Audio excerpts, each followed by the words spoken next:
I had just returned from a week-long visit with my sister in Colorado. The sky had been clear on my flight back, and I could already feel the weight of the familiar evening fog enveloping the city as the taxi drove me home.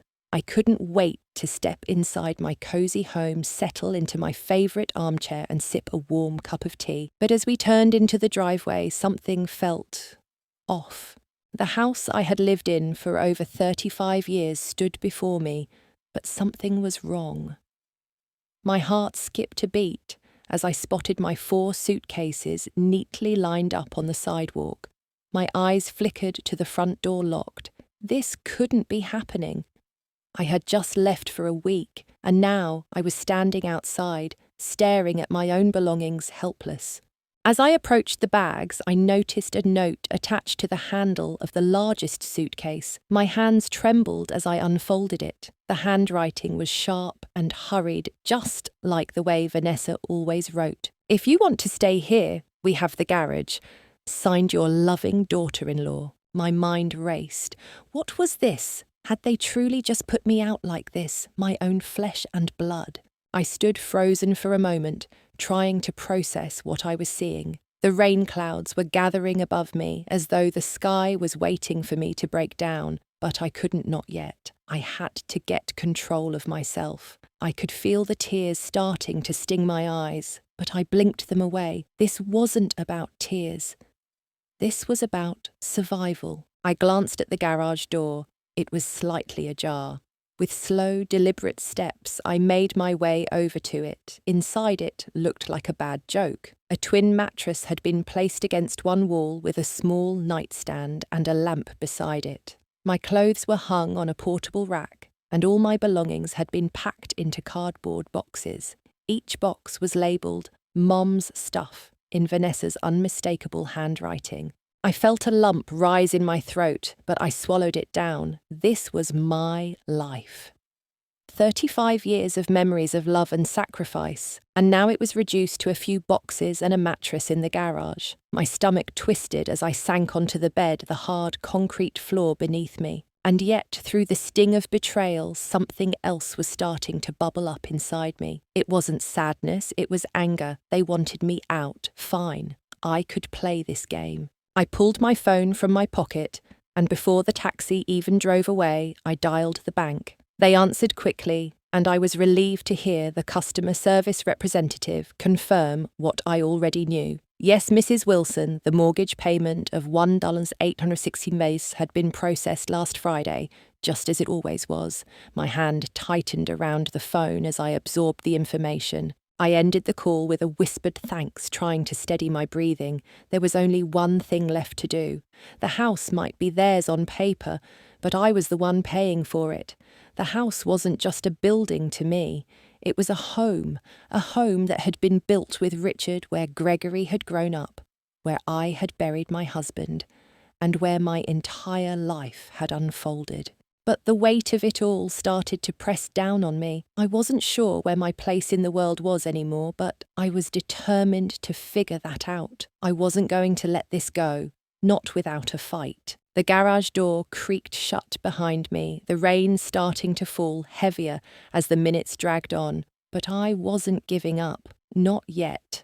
Not ever. The rain was relentless now, pouring down in sheets, as if the sky itself was trying to wash away the reality of what had just unfolded. I sat on that thin mattress, surrounded by the boxes labelled with my life, and felt a cold anger creep up from deep within. How had it come to this? How had I become so invisible to the people I had given everything to? I thought of the years I'd spent in that house, every corner filled with memories of Richard of Gregory as a child of family dinners and late-night talks. The house had been our world, a sanctuary built on love, hard work, and commitment. But now, as I stared at the garage walls, it felt like I was being erased from the very history I had helped create. The house no longer felt like home.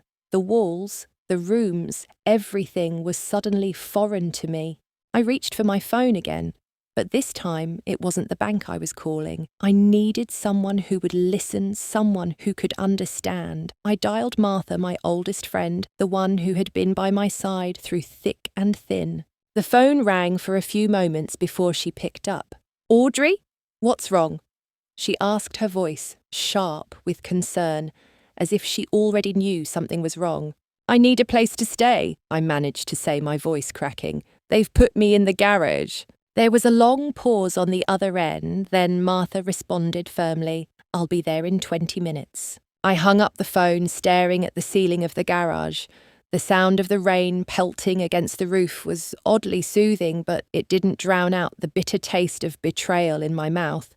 The hours dragged on, each minute feeling like a lifetime. The rain didn't stop, and neither did the gnawing feeling of loneliness that seemed to have taken root in my chest. Had my family really done this to me? Had I spent my whole life giving, sacrificing, and loving only to end up here? Finally, I heard the familiar sound of Martha's car pulling into the driveway. I stood up, wiping my face, and opened the garage door to greet her. She didn't say anything at first, just wrapped me in a warm hug. "I'm so sorry, Audrey," she murmured. "This isn't right." "I don't know what to do," I whispered, feeling the weight of everything crashing down on me. "This is my home and they've just thrown me out." Martha stepped back and studied me for a moment, her eyes hardening with determination. "You know what you're going to do?" she said. "You're going to stop paying their mortgage. Let's see how quickly they change their tune when the bank starts calling." I blinked, surprised by her suggestion. But what about my credit, my finances?" She shrugged. "You've been making payments on a house that's not even in your name. You're not obligated to do that anymore." I didn't know whether to laugh or cry. Here I was, 68 years old, paying the mortgage on a house I no longer had any legal claim to, and Martha was telling me to stop. My own son and daughter-in-law had taken everything from me, and now my only friend was encouraging me to take the ultimate step. "You're right," I said, my voice steadier than I expected. "It's time to stop being the one who's always giving. I've been afraid of what would happen if I stopped, but now I don't care anymore." Martha smiled. That's the Audrey I know. We spent the next hour talking through my options, and Martha promised to help me get in touch with her nephew Brian, who specialised in elder rights law. As we discussed the plan, I began to feel a glimmer of hope. Maybe, just maybe, I could fight back. Maybe there was a way for me to regain some control over my life. The following morning, I called the bank. I didn't know what I was expecting, perhaps some sort of magical solution, but I did know that the first step had to be stopping the payments. The voice on the other end of the line confirmed what I already knew. The automatic payments had been going through without issue. But when I told them that I wanted to stop the bank, representative was less than thrilled. "Mrs. Wilson, if you stop payments, it could lead to a default on your account. This could affect your credit," the representative warned. "I understand," I replied, my voice firm. "Please stop the payments immediately." After I ended the call, I sat down with my hands trembling in my lap. For the first time in years, I wasn't sure what would happen next, but I wasn't scared. I was done being a doormat. I was done allowing my son and daughter-in-law to use me. When I called Martha to let her know what I'd done, she was thrilled. "Good for you, Audrey. Now we take the next step. I'm calling Brian today." By the time Brian called me back, I felt a sense of determination building inside me. I wasn't going to be pushed around anymore. The fight for my home had only just begun. The days that followed were a blur of emotions. I didn't feel the weight of relief yet, just a sense of quiet determination growing within me. Stopping the mortgage payments had been a small victory, but I knew that the real challenge was still ahead. I was no longer a passive player in my own life. I had taken a step, and now I had to face the consequences head on. Martha's nephew, Brian, was a lawyer, and he was eager to help. After some back and forth, we scheduled an appointment for the following day. As I sat at Martha's kitchen table waiting for Brian, I couldn't shake the feeling that something significant was about to unfold. My heart pounded in my chest, but it wasn't fear that I was feeling. It was more like an awakening. Brian arrived on time as expected, with a crisp professional appearance that contrasted sharply with the confusion and frustration I had been feeling. He didn't waste any time getting to the point. "Mrs. Wilson," he began, glancing at the documents I had brought along. "The situation here is complicated, but not impossible to resolve. What you have here is called an equitable lien."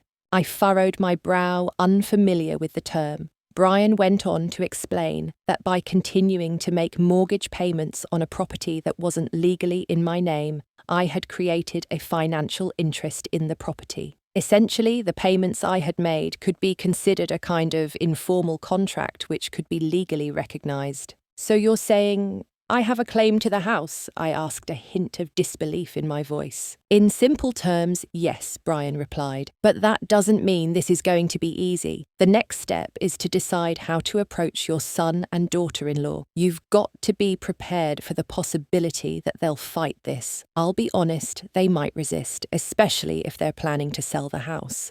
I nodded. The weight of what Brian was telling me settled in.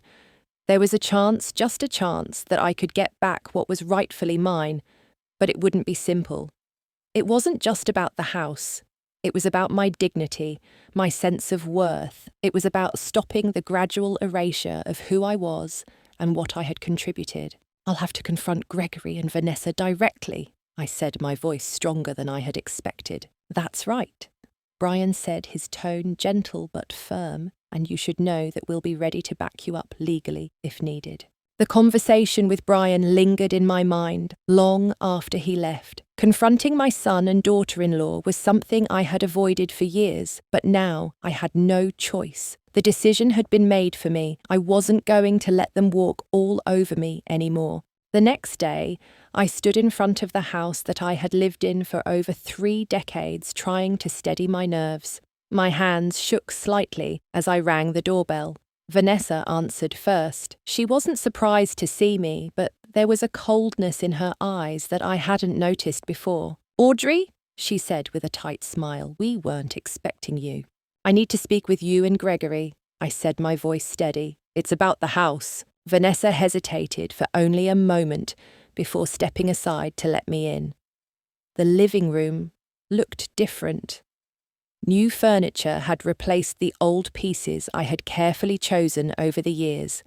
My once favourite reading chair was gone, replaced by something modern and impersonal. Gregory appeared from the kitchen, wiping his hands on a dish towel, a confused expression on his face when he saw me. "Mom," he said, his voice flat, "what are you doing here?" "I came to talk about the house," I replied, not missing a beat. "Martha told me you were planning to sell it." Vanessa and Gregory exchanged a quick look, one that told me everything I needed to know. They had been planning this for some time, and they thought they could get away with it without anyone questioning them. "We were going to tell you," Gregory said, his eyes avoiding mine, "once everything was finalised." "Finalised," I echoed. "This house was built by Richard and me. It's not just some property for you to sell." Vanessa sighed dramatically. "Audrey, we understand you have sentimental attachments, but we need to do what's best for our family now." I wasn't going to let her brush me off. "Your family? And what am I?" "Just a ghost in the background." There was a heavy silence as Gregory stepped forward, his posture more defensive now. "Mum, we appreciate everything you've done for us, but you signed the house over to us. Legally, it's ours now. We get to decide what happens to it." My heart sank as his words echoed in the room. I had given them everything, and now they were telling me that my contribution meant nothing. It wasn't just about the house. It was about the years of love and sacrifice that had led to this moment. "I've been paying the mortgage for the last 2 years," I said quietly. "Every month, $1.867. You haven't even noticed, but I'm done now." Gregory's expression changed instantly from defensive to frustrated. "What are you talking about? You didn't have to do that. That was your choice." "Exactly," I said, my voice rising slightly. "It was my choice. And now I choose not to keep supporting your lifestyle." Vanessa stepped forward, her face a mask of feigned politeness. "Audrey, please, let's not make this more difficult than it needs to be." But it was too late. The damage had been done. I had already stopped being the submissive mother, the one who quietly accepted everything and kept the peace. The conversation continued, but I knew then that nothing would change. There was no going back. I was no longer invisible to them. The house might not be mine anymore, but I was taking back my life. As I left the house that day, the reality of what had just happened weighed heavily on me.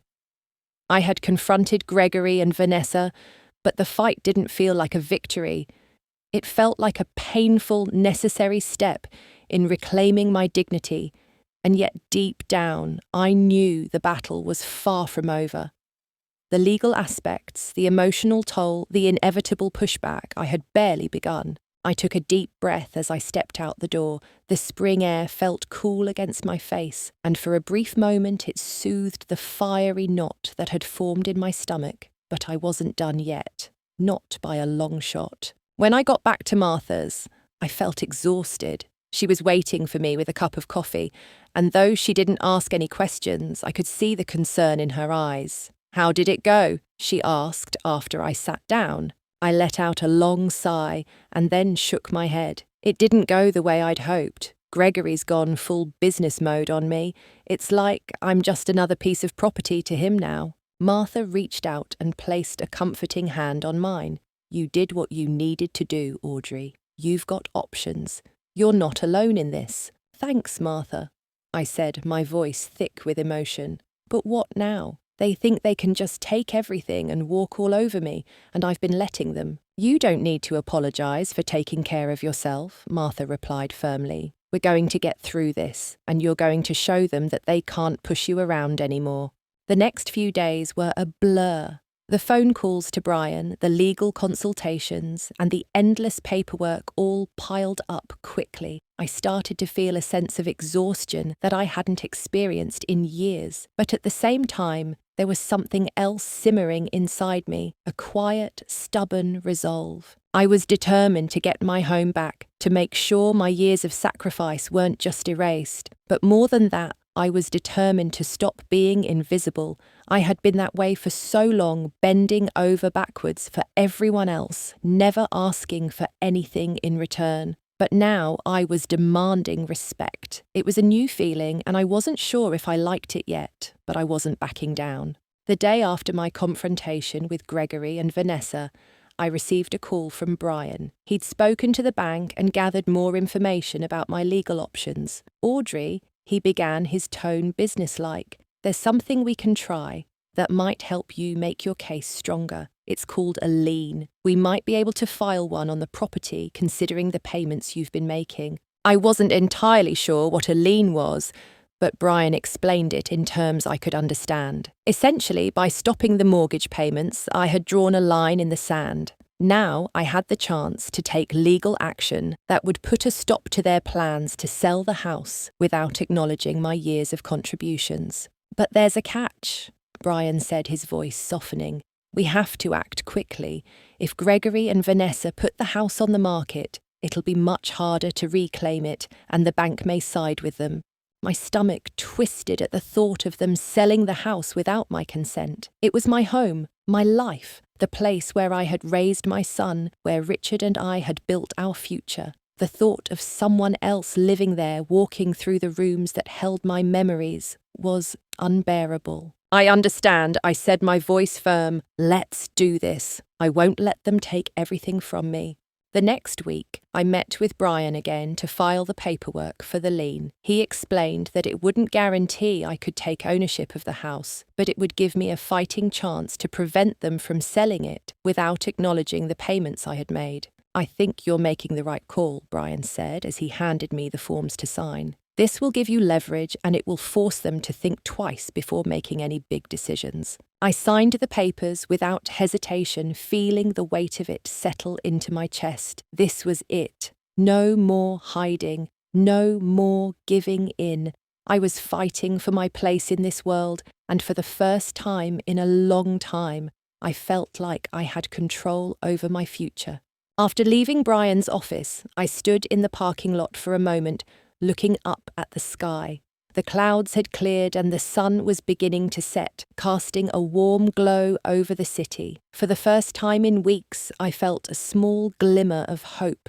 Maybe, just maybe, I could win this battle.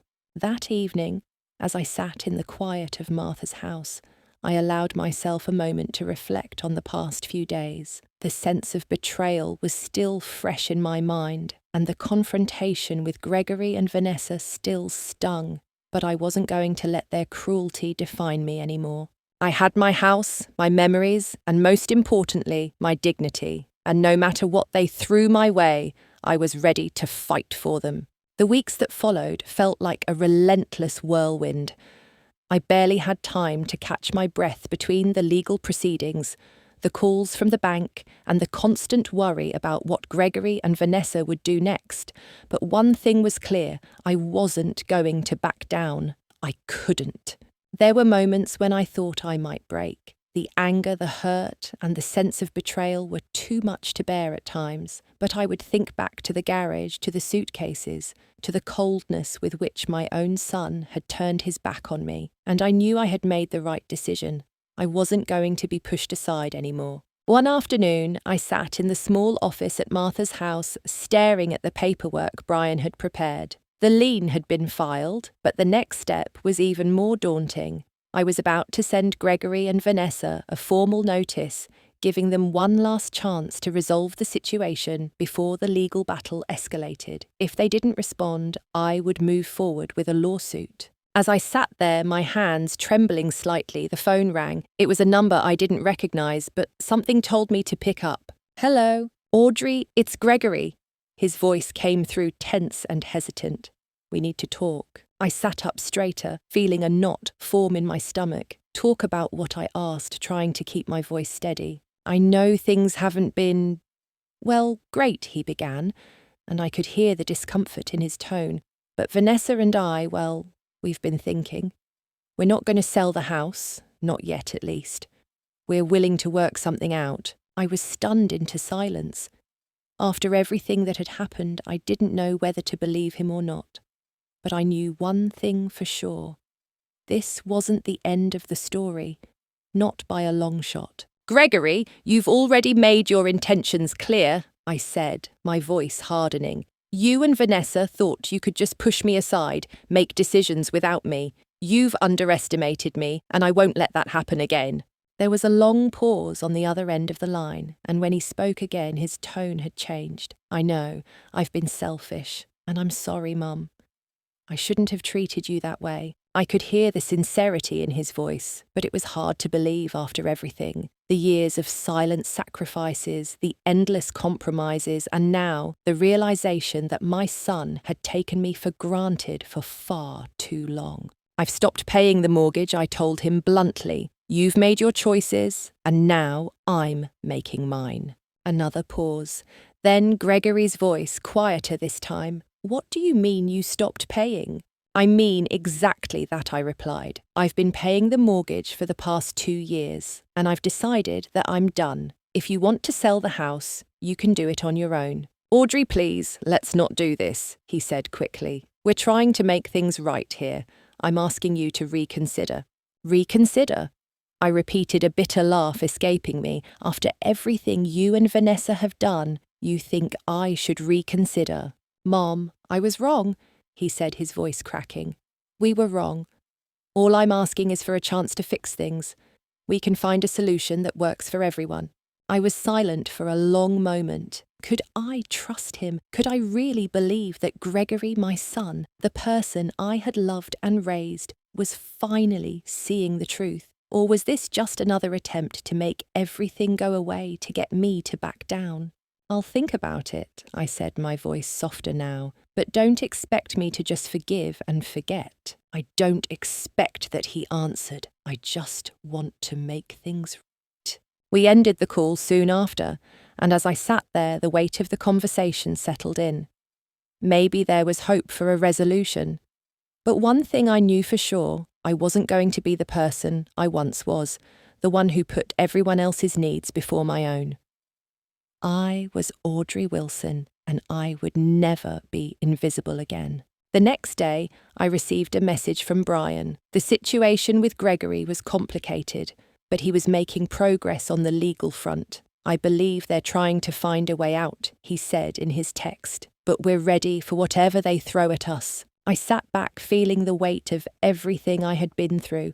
There was a part of me that hoped this would all be over soon, but another part of me, the stronger part, knew this was only the beginning. I was ready for whatever came next, and I would fight for my place, for my dignity, and for the home that had been built with love and sacrifice. That evening, as I sat in the quiet of Martha's house, the phone rang again. This time it was from Vanessa. "We need to meet," she said, her tone clipped. "Gregory and I want to talk. We need to settle this one way or another." I didn't hesitate. "I'll be there." I wasn't sure what would happen during this meeting, but I knew one thing for sure. I wasn't going to let them walk all over me again. I had my boundaries now, and I wasn't afraid to enforce them. The meeting was set for the following afternoon, and I could already feel the tension building. My nerves were frayed, but there was something else beneath it all, something stronger than fear. It was the feeling of standing up for myself, of refusing to be dismissed or forgotten. As I walked into the meeting, I took a deep breath. This was it. I wasn't just fighting for a house anymore.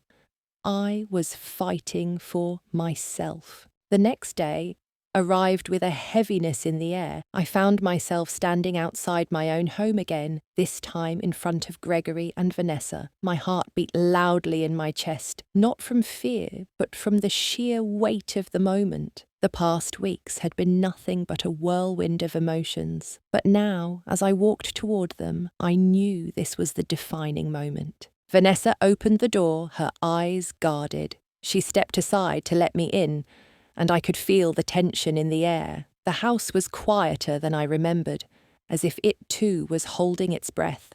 The once warm and familiar place now felt foreign, stripped of its comfort by the very people who once called it home. Gregory was sitting at the dining table, his posture stiff. His eyes met mine as I entered, and for the first time in a long time, there was something there that hadn't been before guilt. But beneath that, there was still the air of entitlement, the belief that everything should go their way. "Mum, thank you for coming," Gregory said, his voice softer than I expected. "We really want to work this out." I nodded, but didn't speak right away. I wasn't here to make polite conversation. I was here to settle things once and for all. Vanessa sat down beside him, folding her arms. "Look, Audrey, we've talked this through. We know we messed up, but we're willing to make some changes. We want to sell the house, but we also want you to have a say in it." I felt a flash of frustration, but forced myself to stay calm. "You want me to have a say after everything, after putting my things in the garage, after throwing me out like I'm nothing."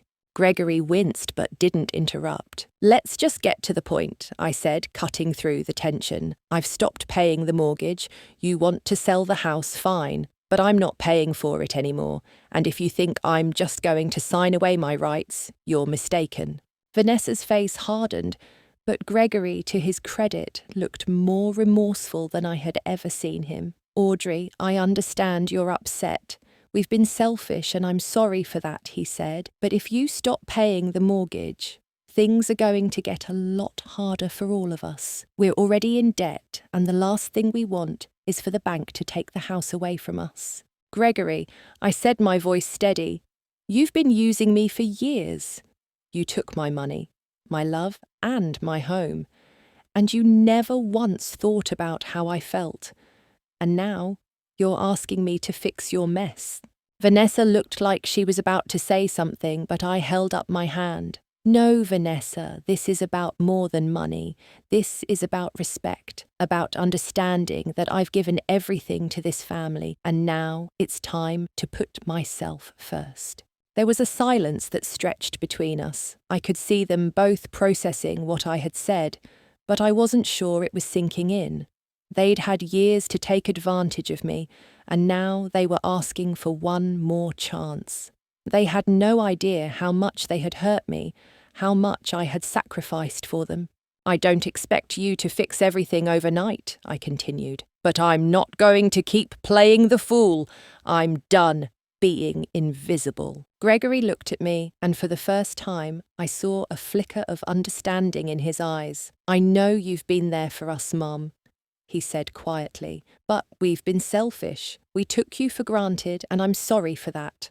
We'll figure this out. I took a deep breath, the anger still simmering beneath my calm exterior. I'm not asking for an apology, Gregory. I'm asking for respect. For once, put me first. We'll deal with the house, but I'm not your bank anymore. Gregory's shoulders sagged, and I could tell the fight had gone out of him. He didn't have the words to make things right, not yet. But there was a change in him, something that hadn't been there before. Maybe it was too little too late.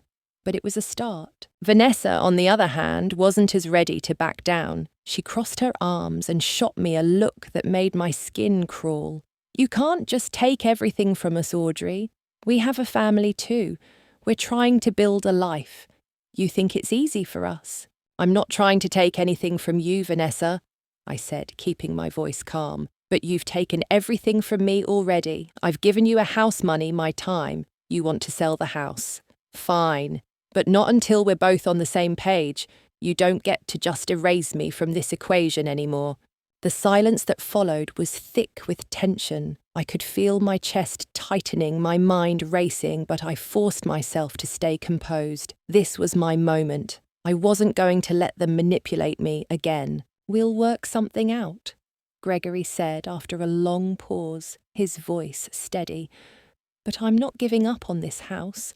I can't. I'm not asking you to give up, I replied. I'm asking you to respect me and to understand that I'm not just a part of this family because I'm a convenience for you. There was a long pause before Vanessa spoke up again, this time with a more conciliatory tone. I get it, Audrey. We've been wrong, and we will make this right. We don't want to lose you.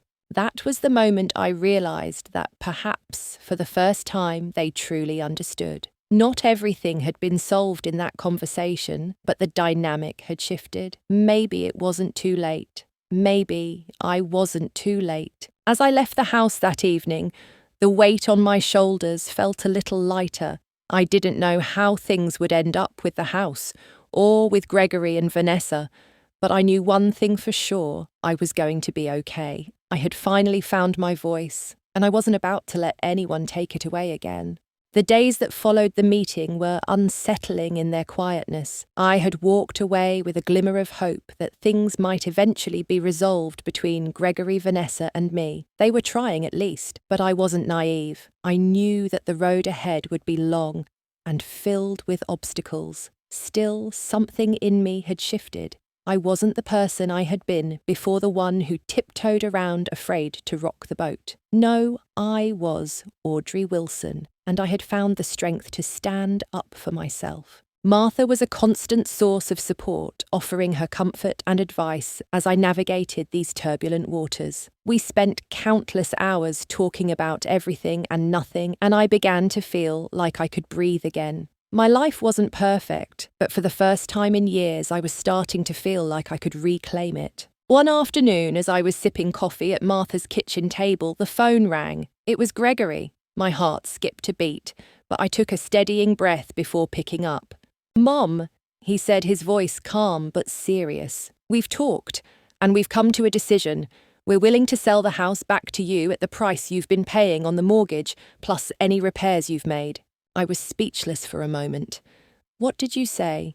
Gregory sighed. "I know it's not going to fix everything, but we don't want to fight anymore. We've made enough mistakes. We just want things to be right, for you and for us." My mind raced as I processed his words. This was unexpected, an offer to sell the house back to me. I had never imagined they would be so willing to back down. But the more I thought about it, the more it made sense. They could move on with their lives, and I could finally have some peace of mind. "I don't know if I'm ready for that yet," I said after a long pause. "I need time to think." Gregory didn't push. "I understand, Mom. Take all the time you need, but just know that we're willing to work with you. We're not trying to take everything from you anymore." I thanked him for the offer and ended the call, my mind spinning. I had thought I would be relieved, but instead I felt a strange sense of emptiness. Part of me wanted to accept right away to end this chapter once and for all, but another part of me was hesitant. The house, my home, was still tainted by the years of betrayal. Could I ever truly feel at peace in it again? I spent the next few days reflecting, weighing my options. I knew I couldn't rush into a decision, not after everything that had happened. The house held so many memories, but it also represented everything I had lost. Was I ready to move back in, or would I be forever haunted by the way things had ended? Meanwhile, Brian, who had been helping me with the legal aspects, called to check in. He had heard about Gregory's offer and was cautiously optimistic. "It sounds like they're finally starting to get it," he said. "But remember, the house isn't the only thing at stake here. Your dignity, your autonomy, those matter too. Don't lose sight of what you've gained." His words stuck with me.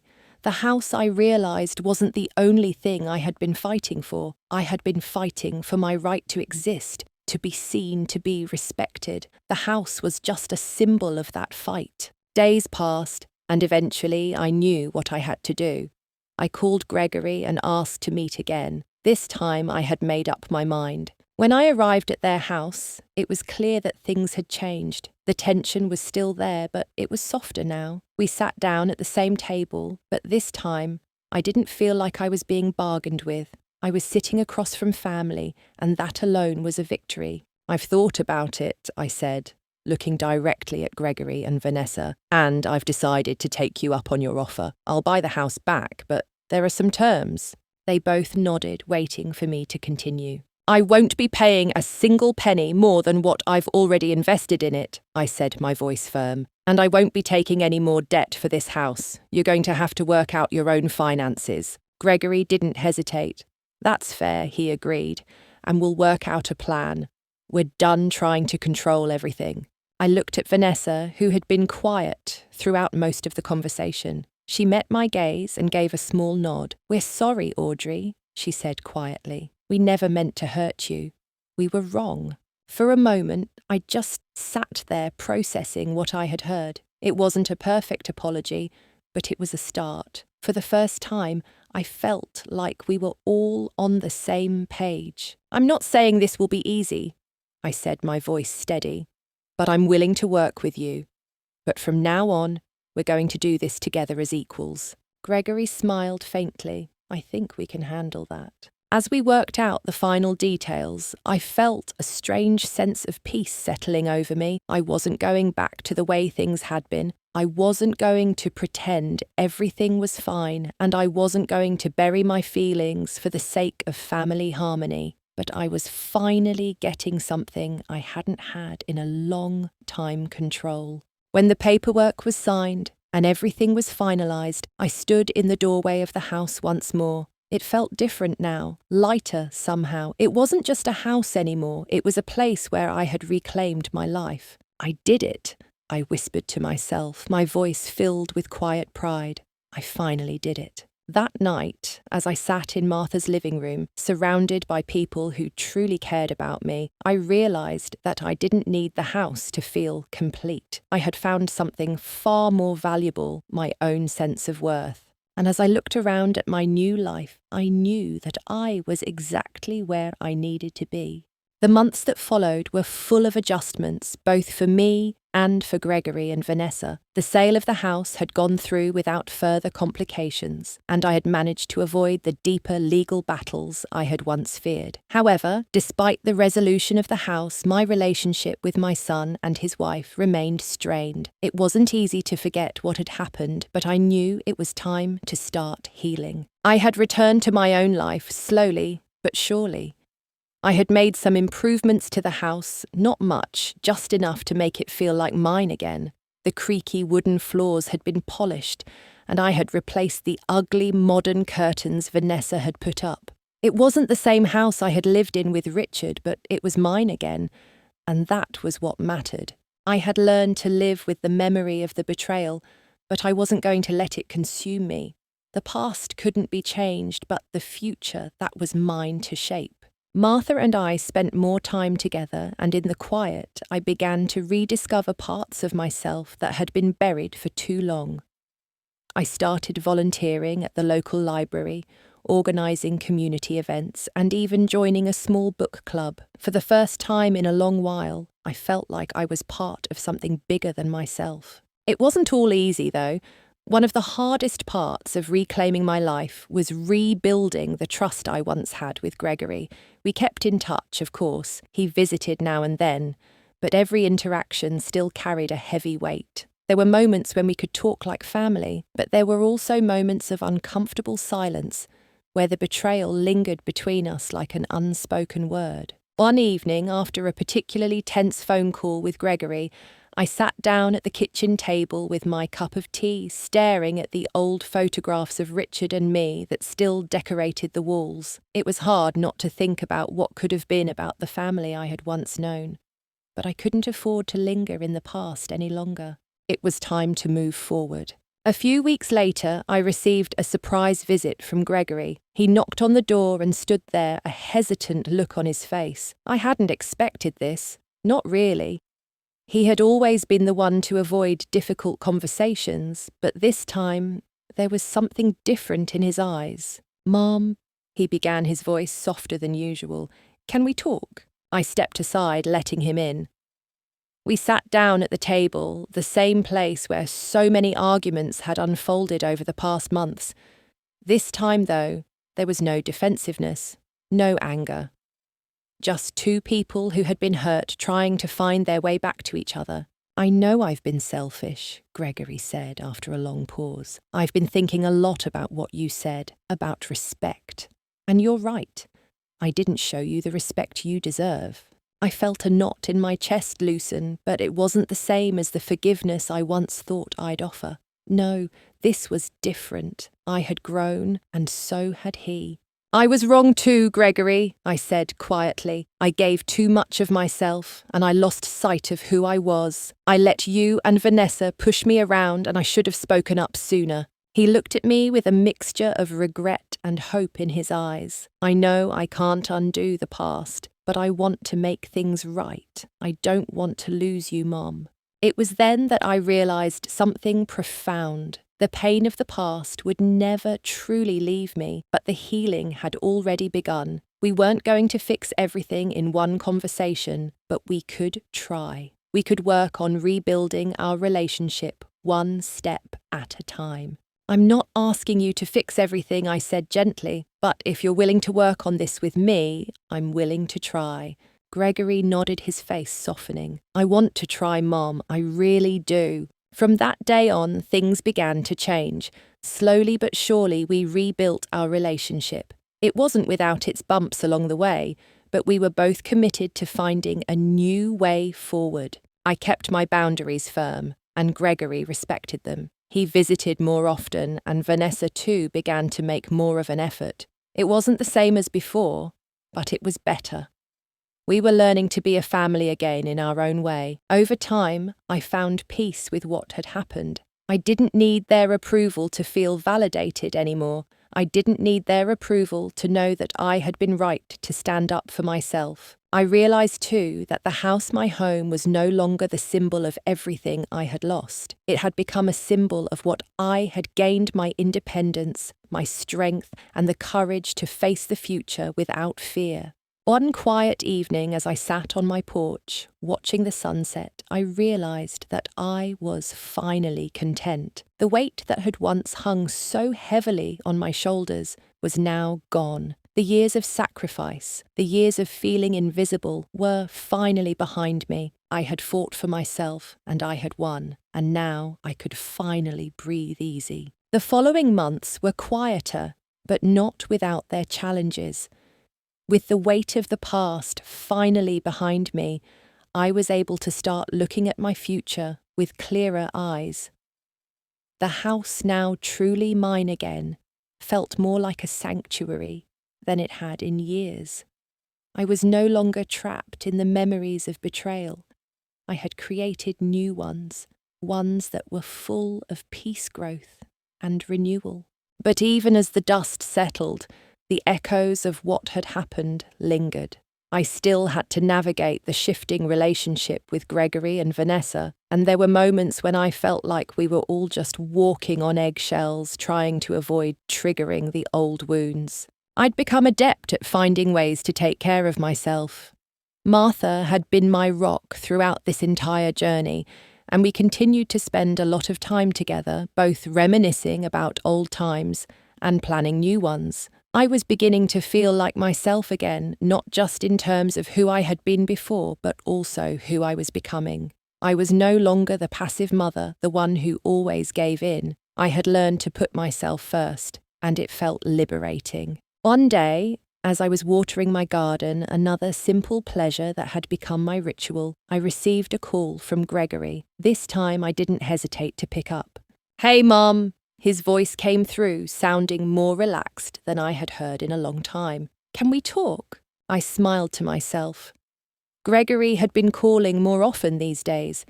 It wasn't always about the house or the past, but about us, about our relationship. I was starting to believe that maybe, just maybe, we were healing. "Of course," I replied, setting down the watering can. "What's on your mind?" "I've been thinking a lot about what you said before about respect and boundaries," Gregory continued, "and I think I finally get it. I've been selfish, but I want to make it right. I'm sorry for how things went down." His words, though simple, held so much meaning. I could hear the sincerity in his voice, and it made me realize that we were both trying. We weren't the same people we had been when everything fell apart. "I appreciate that, Gregory," I said, my voice warm, "but you don't need to apologize anymore. What matters now is what we do moving forward. We can't change the past, but we can shape our future." There was a brief silence, and then Gregory spoke again, his voice filled with hope. "Mom, I want to do better. I want us to have a real relationship again. I know it's going to take time, but I'm willing to do whatever it takes." I could feel the tears welling up in my eyes as I listened to him. It wasn't the apology I had expected, and it wasn't the perfect resolution, but it was enough. Enough for me to know that there was still hope for us. "We'll take it one day at a time," I said gently, "but I'm glad you're willing to try. That means more to me than you know." In the weeks that followed, our relationship continued to improve slowly but surely. Gregory and Vanessa visited more often, and we had long, meaningful conversations about everything about our past, about what went wrong, and about what we wanted for the future. It wasn't always easy, but the effort was there. We were learning how to be a family again in a way that honoured the past but didn't cling to it. One afternoon, I sat in the backyard enjoying the sunshine when Gregory and Vanessa showed up unexpectedly. They had something in hand wrapped carefully in paper. Gregory held it out to me with a nervous smile. "I know it's not much," he said, "but we wanted to do something for you." A little gesture to show we're serious about making things right. I opened the paper, slowly feeling the anticipation building in my chest. Inside, I found a framed photograph of the house, our house. It was the first picture of the home I had lived in for so many years before everything fell apart. The picture captured the old porch swing, the garden I had planted with Richard,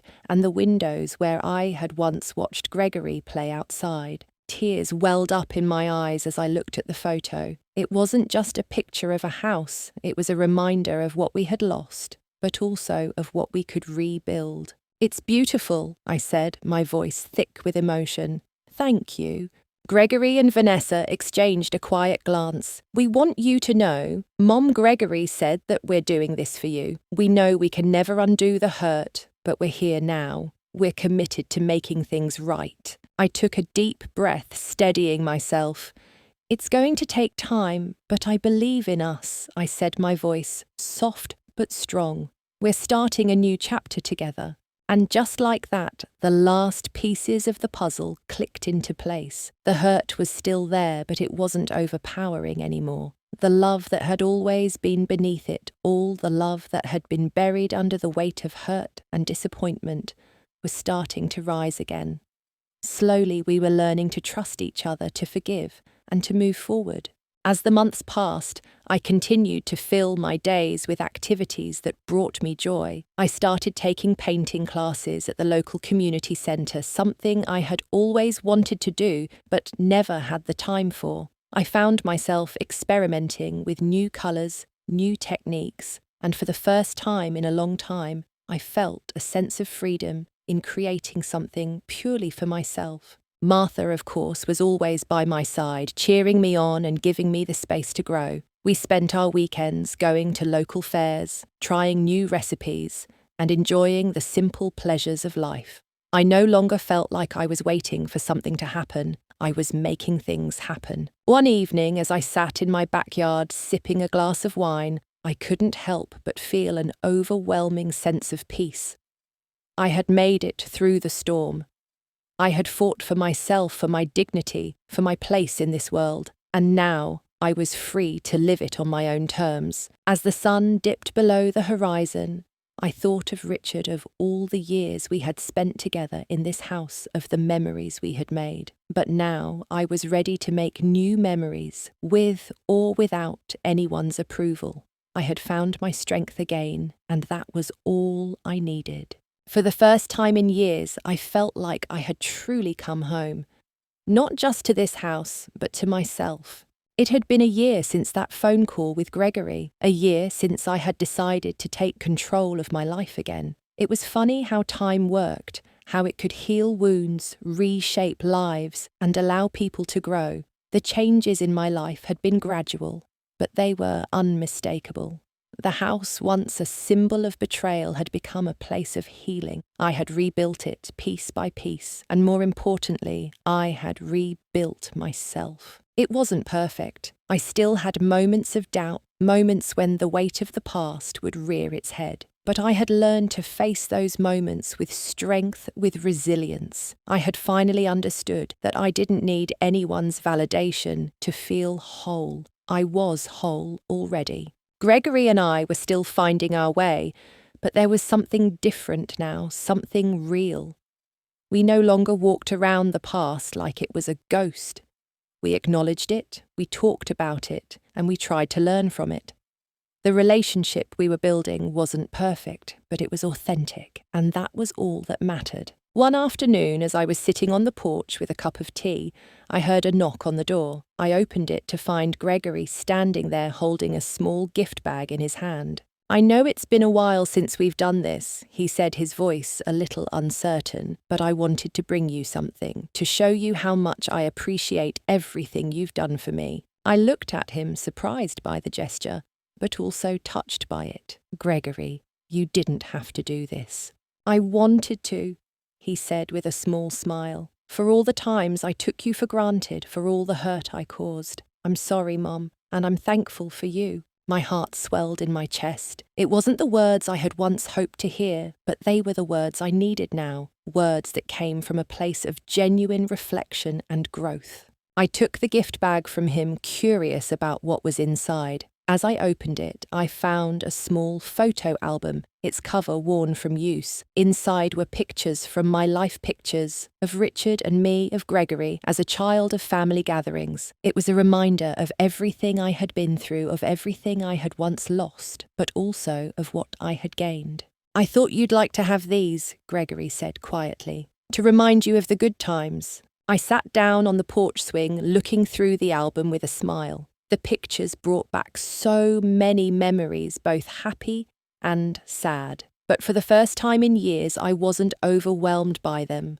I was grateful for them. They were a part of my story, and I had learned to embrace them. "Thank you, Gregory," I said, my voice thick with emotion. "This means more to me than you know." We sat there for a while, neither of us speaking, just taking in the peace of the moment.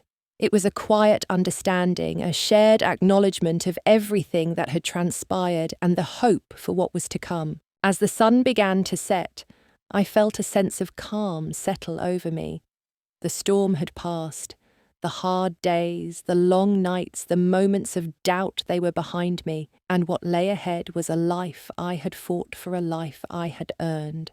I had rebuilt my home, but more importantly, I had rebuilt my life.